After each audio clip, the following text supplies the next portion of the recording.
HarperCollins presents The Midnight Killing by Sharon Dempsey. Read by Melanie Machugh. Prologue. The girl wakes. When she opens her eyes, she sees nothing but a velvet darkness that seems to wrap around her, making her think of the bog. Her mother always warned her to stay clear of the wetlands, saying that they could suck her down to the depths of hell like quicksand. Once, she'd gone looking for tadpoles, and when she'd lifted the jam jar out of the pool, it was full of gloomy, gloopy water, coloured with peat tannins. She knows this because Mrs. Plunkett had taught them all about the bog in nature class.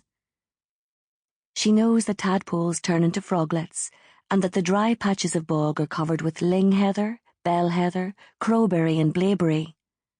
She knows a lot of things, but she does not know where she is or how she has got here.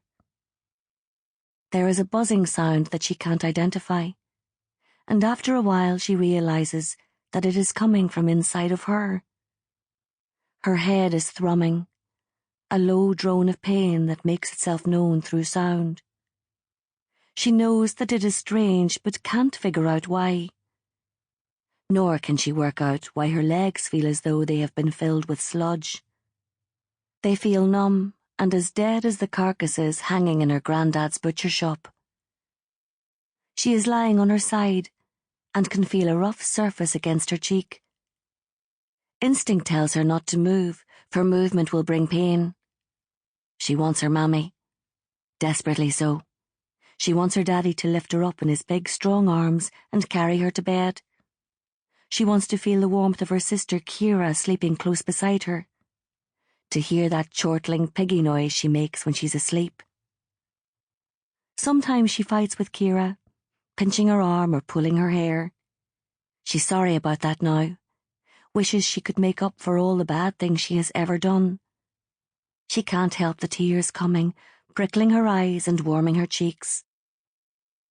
She tries to think of something nice, whizzing down the lane on her red bike, the dip of the road and the way it makes her tummy feel bubbly. But then she remembers that the bike has been broken. It's twisted and battered, and it will be no good for anything but scrap. A desperate sadness swells up in her chest, squeezing out all of the air. She can't say how or why, but she thinks that she is in danger, that someone has hurt her and will do so again. No good can come of being in this blackness. This much she knows. Chapter 1. The first time Detective Inspector Danny Stowe saw James McCallum, he was hanging from a tree in the grounds of Osborne House Grammar School. Corpses never do make good first impressions, he thought.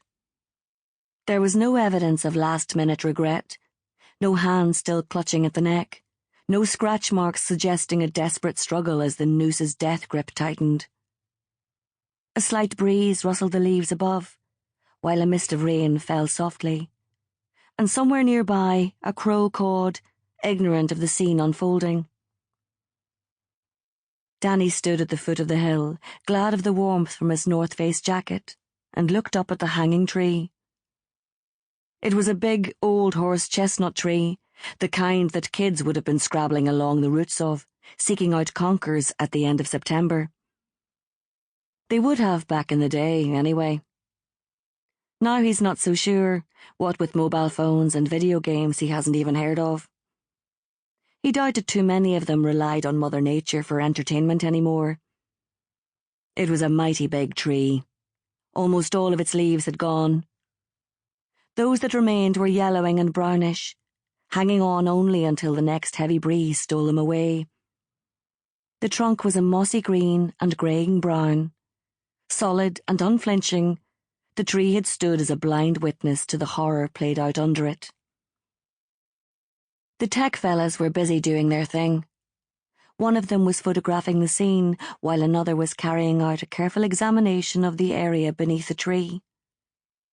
On the surface, it looked like a straightforward suicide, but Danny had been in the job long enough to never assume.